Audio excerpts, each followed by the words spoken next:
Hey everybody, this is a real quick video in case you have Grado Labs GT220 wireless Bluetooth earbuds and you need to do a hard reset back to the factory default settings on them.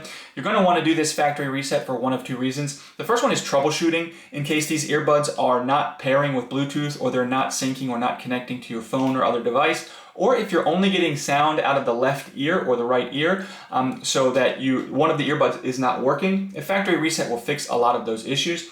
The second reason you might want to do this is if you just want to clear out all the pairing history and all of the settings so that you can basically set these up like they're coming out of the box for the first time.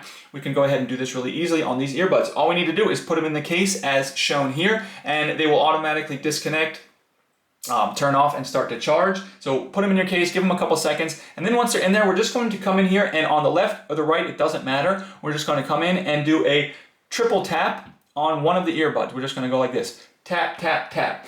And if you tap, tap, tap, that will send it into a reset. The earbuds, give it a little while because they'll flash and then they'll turn off and on a couple of times inside the case. So once you do that and you see that flashing, just give it a minute or so. Then you can take them out and they should turn on and go straight into pairing mode, and you can go ahead and set them up as a new set of earbuds. So if this worked for you, if you could leave me a like, I'd really appreciate it. Thanks a lot.